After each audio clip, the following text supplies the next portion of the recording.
Isa po ako sa napagaling ng Complete. Yun po yung product ng Alliance in Motion Global. Actually, ang kapatid ko po ang nagsimulang gumamit nun.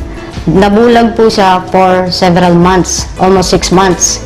So, nang ma-introduce sa kanya yung Complete, nag-try siya, 2 boxes lang ang ininom niya. Nakakapagtaka, nakakita ulit siya. And then, after po nun, February last year, na-diagnose po ako na mayroon akong breast cyst sa dalawa. At the same time, meron din, na-diagnose din po na meron akong scoliosis. Bedridden po ako ng 5 months. And then sabi ko, kung napagaling yung kapatid ko, bakit hindi ko itry? Nag-decide po ako na mag-take ng Complete kasi talagang sobrang hirap na. Pakiramdam ko mamamatay na ako kasi parang may nakadagan sa dibdib ko. Every time paghihiga ako, so tuwing matutulog ako, nakaupo lang ako. Nakasandal lang ako sa sofa.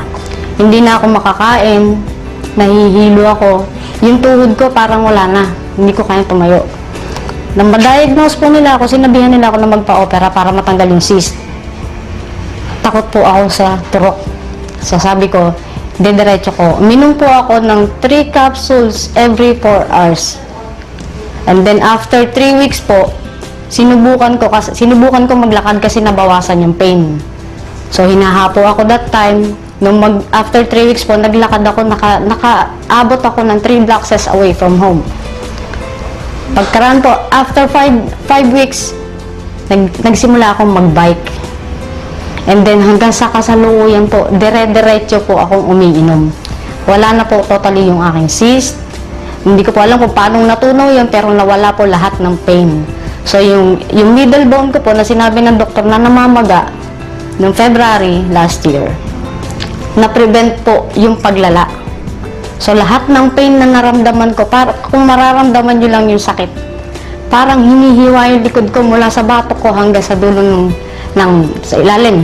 Para siyang hinihiwa. So, every time na huhugot ako ng paghinga ko, napakahirap para sa akin. So, nung mag-take ako ng Complete, lahat po nawala.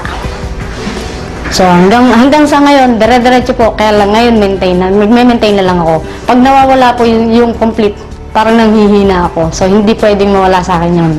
Napaka-imposible na paniwalaan na ako nakabangon. Maraming hindi naniwala sa akin na ako'y gagaling pa. Salamat kay Lord na naging instrumento niya ang Alliance in Motion para makapagpagaling ng mga may sakit tulad ko.